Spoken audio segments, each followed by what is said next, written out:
이 전설 같은 희한한 여우 이야기, 이스라엘의 사사요 나실인이었던 삼손과 그가 결혼했던 블레셋 아내 때문에 벌어진 일입니다.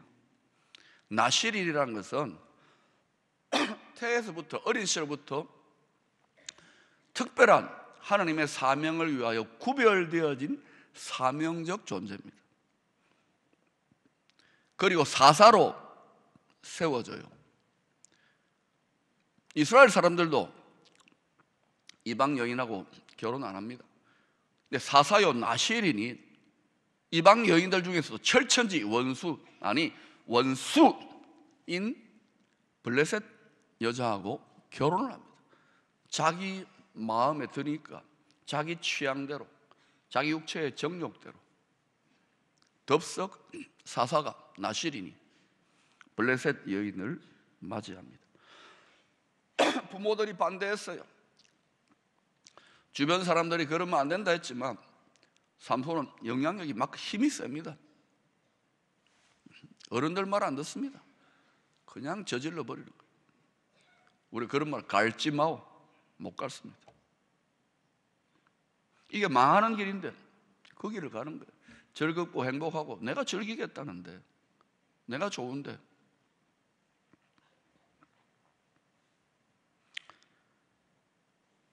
이것은 죄입니다. 하나님의 율법에 비추어서 불순종입니다.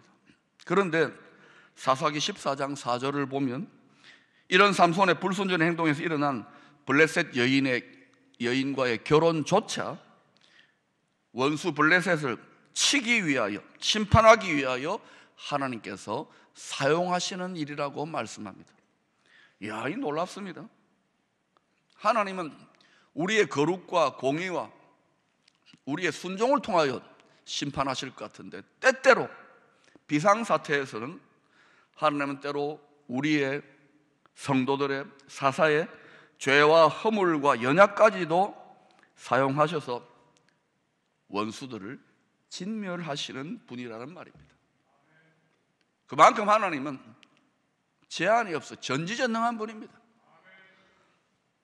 그래서 결국 이 블레셋 아내를 빼앗긴 삼손이 격분을 합니다.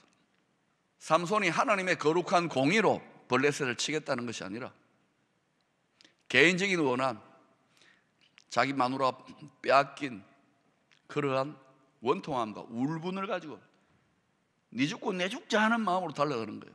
생명이 다해졌어요. 좋은 동기가 아닙니다. 그런데 하나님은 이 원한을 사용하셔서, 왜? 당시에 이스라엘 백성들이 이런 생명 다한 분노가 원한이 없는 거예요.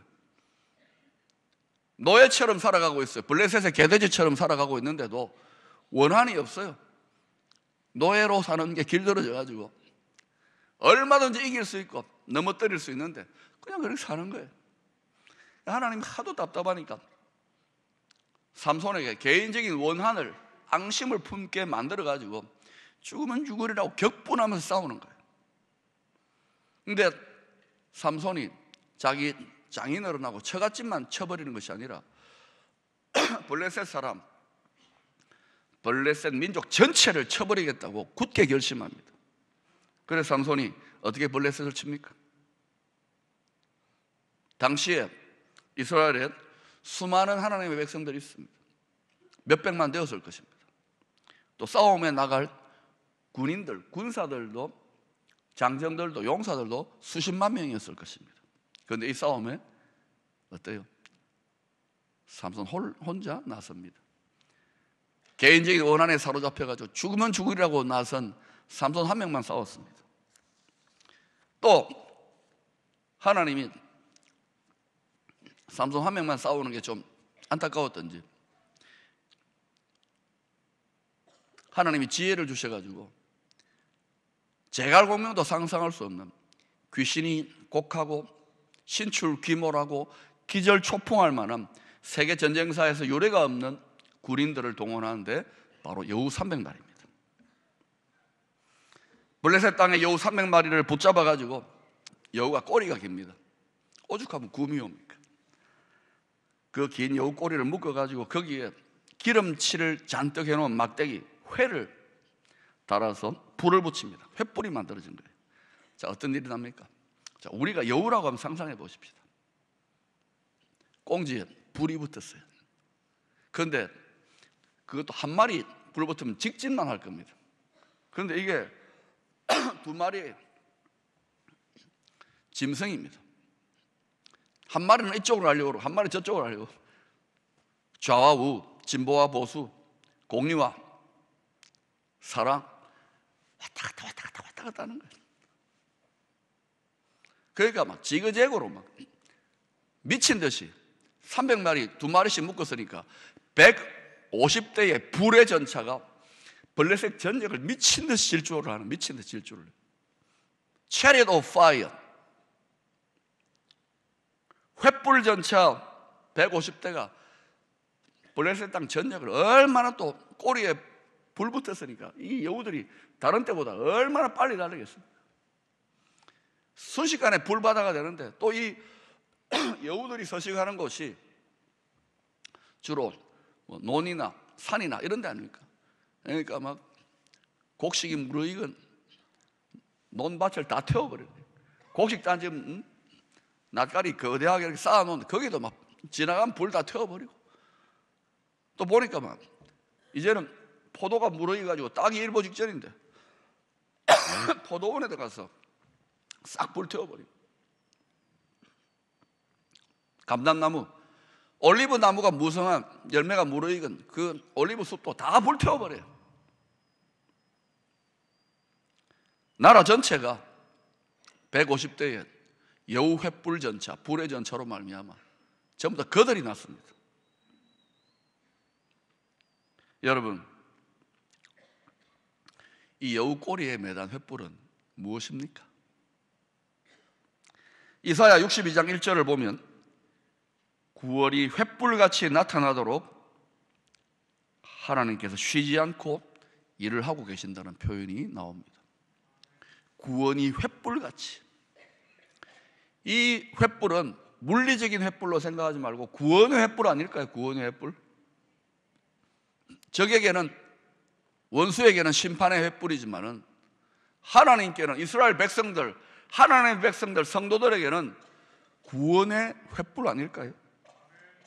또 스가랴서 12장 6절에 보시면 여호와의 날, 곧 하나님의 종말적 심판의 때에 유다 지도자들을 곡식단 사이에 횃불 같게 하셔서 하나님의 백성들을 둘러싸고 있는 모든 원수들, 모든 대적들을 불살라버린다고 합니다. 먼 미래 종말적으로 일어날 일입니다. 곡식단 사이에 유다 지도자들, 하나님의 사람들을 횃불 같게 해서, 곡식단 사이에 횃불 있으면 어떻게 됩니까? 곡식이 다 타버리지 않겠습니까? 이것은 원수 블레셋을 불살라버리는 하나님의 심판의 횃불, 하나님의 백성들에게는 구원의 횃불, 성령의 횃불인 줄로 믿습니다. 이 성령의 횃불이 지나갈 때에 어마어마한 추수가 일어나는 거예요. 이런 불은 한쪽으로는 하나님을 대적하는 자에게는 파괴적으로 보이지만 하나님의 백성들에게는 어마어마한 축복과 번영과 부흥의 횃불인 줄로 믿습니다. 이 횃불을 들어야죠. 그래서 불 드는 게 유행인데 횃불 드세요. 자, 그렇다면 이 기묘한 전쟁 이야기에서 하나님께서 오늘날 이 시대를 살아가는 우리에게 주시고자 하는 여러 가지 교훈이 있는데 그 중에 몇 가지만 살펴봅시다. 첫 번째, 삼손은 하나님께로 특별한 소명을 위해 구별된 나실인, 또 이스라엘 민족을 사사로서 다스리고 구원할 사명자였습니다. 또한 그는 사명만 받은 것이 아니라 그 사명을 감당할 수 있는 카리스마, 칼이스마, 웃지도 않아요. 그리고 초자연적인 권능과 지혜와 명철과 전쟁에 능한 모든 것을 다 갖추었습니다. 오죽하면 아무도 안 싸우는데 삼손 혼자서 블레셋 민족 전체하고 싸워도 패하지 않는, 세상이 당할 수 없는 천하무적, 천하무적. 그렇지 않습니까? 오늘 이야기가. 그러나 이런 엄청난 은사와 능력과 지혜와 모략을 받았음에도 불구하고 삼손은 하나님과의 관계가 엉망입니다. 하나님의 말씀에 전혀 순종하지도 않았고 거룩한 성품이 없어요. 자신의 육체의 정욕대로, 특별히 이성에게, 여자에게 끌리는 정욕대로 하나님의 말씀의 법을 예사로 무시하며 자기 마음대로 개망나니처럼 살았습니다. 사사가. 두 번째로 삼손이 여우 300마리를 잡았다는 사실에 주목하십시다. 아가서 2장 15절에는 여우를 가리켜서 포도원을 허무는 작은 여우라고 합니다. 우리를 위하여 여우 곧 포도원을 허는 작은 여우를 잡으라. 우리의 포도원에 꽃이 피었습니다. 이때 히브리어 원문은 여우가 단수가 아닙니다. 복수. 여우들, 작은 여우들, 작은 여우떼들.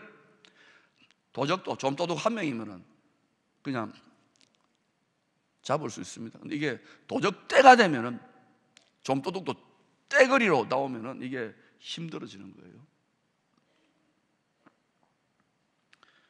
그런데 이 작은 여우, 귀엽기까지 하고 애완용으로 집에서 기르고 싶을 정도의 느낌이 드는 정도의 이 여우가, 여우떼들이 포도원을 허문다고 합니다. 이 포도원은 여러 가지로 해석할 수 있겠지만 신구약 성경의 포도원은 이스라엘, 교회, 성도, 하나님 나라를 말한다고 할 수 있습니다. 우는 사자같이 무시무시한 핵미사일, 핵전쟁, 이리때 같은 테러범들이나 흉악한 범죄자들도 문제지만 이런 세력들은 크고 무시무시하기 때문에 다들 바짝하고 긴장합니다. 우는 사자, 이리때 같은 이런 무시무시한 것들은 다 긴장한다고요. 근데 거기에 대해서 긴장을 잘 안 하고, 더 문제는 잘 드러나지도 아니하는 작은 여우떼들 그냥 방치합니다. 뭐 300마리쯤이면 뭐 소수자들인데 뭐. 그 대표적인 것들이 요즘 전 세계적으로 구라파와 미국, 세계의 문화와 경제와 정치를 패권을 가지고 주도했던 구라파와 미국이 성윤리에 종합 선물 세트로 붕괴 현상이 일어나고 있는 걸 여러분 봅니까? 남녀 간의 경계와 구분을 묘하게 허물어뜨립니다. 하나님 보면 남자와 여자를 창조하셨다는데 남자와 여자만 아니랍니다. 아주 똑똑한 분들이 연구를 열심히 해가지고 성은, 젠더는, 성별 섹스가 아니라 젠더는 연구해보니까 50가지 정도나 된다. 나는 참 공부를 많이 못해서 잘 모르겠어요. 50가지. 서로 좋아서 저지르는 간통은 죄가 아니다. 합법이다. 우리나라 이미 합법화되어 있잖아요. 간음죄, 간통죄. 못 말린다는 거예요. 그러니까 사회의 기준을 따라가자. 우리나라 제일 똑똑한 서울법대 나온 법관들이 합법이랍니다. 좋아서 하면 돼요. 또 여러분, 구라파나 미국을 중심으로 어린 아이들과 성관계 가지는 것 합법화하라. 짐승까지도 합법화하라. 짐승까지도 합법화한 나라가 몇 군데 있더라고요. 나는 눈을 의심했습니다. 우리나라는 이런 거 없을까요? 독특한 취향이지요. 소수의 사람들이지요. 물론 여러분 분명히 하죠. 그들의 인권을 보장해야 됩니다. 자유를 보장해야 됩니다. 사람이니까. 그런데 여러분, 다수자의 인권도 보장해야 되는 거 아닙니까? 성다수자의 인권 보장해야 될 것 같은데, 남자도 아니고 여자도 아니고 자기가 아리까리하게 50가지 종류 중에 들어가는 사람들 있는 것 같아요. 그런데 여러분, 제가 생각하기에는 대다수가 남성이고 여성인 것 같은데, 물론 소수의 남자도 아니고 여자도 아니라는 분들의 인권도 보장해야 됩니다. 자유도 보장해야 됩니다. 그러나 남자와 여자의 자유를 좀 보장해 주세요. 아닙니까? 여러분, 남자와 여자가 아닙니까? 왜 이래 아멘 소리가 작아요? 남성과 여성의 자유를 좀 보장해 주세요. 인권을 보장해 주세요. 그런데 이것을 구라파라 미국이나 전 세계가 그렇게 간다고 막 따라가자 그럽니다. 우리는 동방예의지국인데, 우리는 공자님의 가르침도 받았고 성경의 가르침도 받은 예의의 나라인데 이건 아닌 것 같은데. 여러분, 이런 주제들에 대해서 우리는 대수롭지 않게 그냥 방치하고 있었던 것은 아닙니까? 공부도 하고. 이게 뭔지, 이게 뭐 소수인데, 뭐 별거 아닌데, 뭐 여우 정도인데 공부도 안 하고 무관심하고 무지하고, 천만 성도들인데도 불구하고, 천만의 군대들인데도 불구하고 이런 부분에 대해서 사랑으로 품어야 된다, 인권을 보장해야 된다. 품어야지요. 인권을 보장해야지요. 이게 뭔지. 삼손의 개인적인 원한의 불같은 분노가 아니라 하나님의 말씀에, 하나님의 거룩한 분노로 작은 여우떼들을 잡아야 할 거 아닙니까? 이런 여우떼들만 있습니까? 우리 마음속에도 온갖 종류의 여우떼들 있지 않습니까? 탐심과 이기심과 남을 정죄하고 비난하고 음란하고 온갖 종류의 여우떼들, 저는 날마다 잡고 있는데요. 여러분은 뭐, 목사 난 다 잡았는데 이런 것 같습니다. 난 날마다 죽노란데요. 내버려두면 걸어다니는 죄 덩어리던데요. 제가 보니까 죄인의 괴수던데요. 여러분은 아닙니까? 날마다 죽여야 되던데요. 부부관계에, 부모와 자녀관계에, 가정에, 회사에, 교회에, 군대에, 나라에 잡아야 될 작은 여우떼가 없습니까? 다 잡았지요. 우리는. 여러분, 사람이, 개인이, 교회가, 나라가, 가정이 무너지는 거 간단합니다. 방치해 놓으면 자꾸 여우떼가요, 무시무시한 세력이 되는 거예요. 작은 배아미가 거대한 여러분이 용이 돼요. 용을, 온 세계를 뒤흔드는.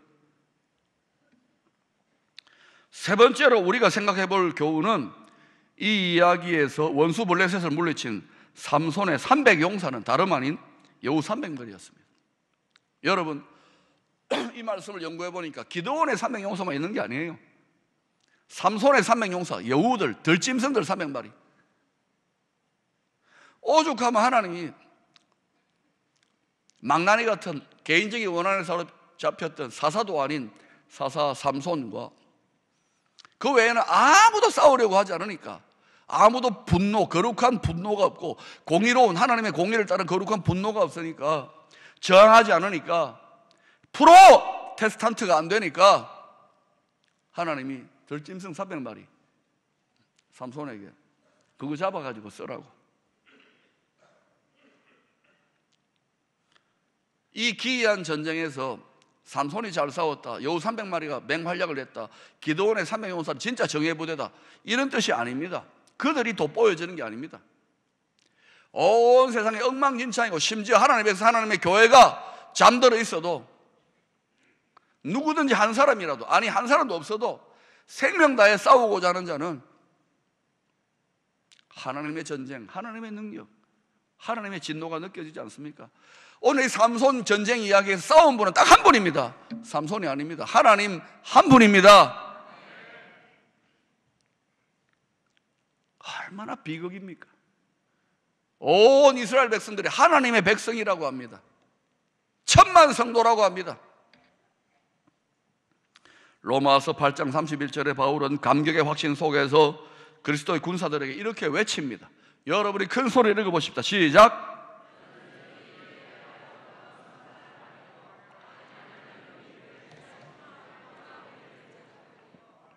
하나님이 우리 편이면 누가 우리를 대적하겠어요? 또 나아가 바울은 로마서 8장 37절에서 이 세상에 존재하는 모든 피조물의 도전도 넉넉하게 이길 수 있다고 합니다. 그러나 이 모든 일에 우리를 사랑하시는 이로 말미암아 우리가 그냥 이기는 거 아닙니다. 넉넉하게 이기느니라. 짓밟아 이기느니라. 진멸하여 이기느니라. 또 누가복음 10장 19절 주님께서 이런 약속을 하셨습니다. 내가 너희에게 뱀과 전갈을 밟으며 짓밟는 거예요. 원수의 모든 능력, 그것이 우는 사자든지 이리 떼든지 작은 여우 떼들인지 모든 원수의 능력을 제어할 권능을 주었으니 너희를 해칠 자가 결코 없으리라. 여러분, 하나님이 어떤 때에 알곡과 가라지를 가리기 위해서, 하나님이 영광 가운데 나타나시기 위해서 마귀 새끼 같은 것들에게 성도들을 넘겨주는 경우가 있습니다.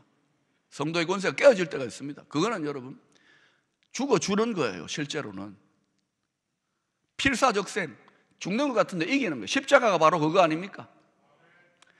하나님은 절대로 지는 분이 아닙니다. 죽어도 이기는 거예요. 요한 1서 5장 4절에도 사도 요한은 확신 속에 이렇게 선언합니다. 무릇 하나님께로서 난 자마다 세상을 이기느니라. 세상을 이기는 승리는 이것이니 우리의 믿음이니라. 전부 다 이긴다고요. 우리가 여러분 그냥 사람이 아닙니다. 싸움에 능하신, 전쟁에 능하신 만왕의 왕, 하늘과 땅의 권세를 가지신 하나님 아버지의 자식입니다. 아들이요 딸이요 공주요 왕자입니다. 우리를 얼마나 철저하게 칠중경호 승리하도록 얼마나 철저하게, 트럼프 대통령의 딸인 이방카이십니다. 이방카보다도 우리를 훨씬 더 철저하게 경호하시고 다스리시고 지혜를 주시고 능력을 주셨어요. 이미. 이렇게 살아서는 안 돼요.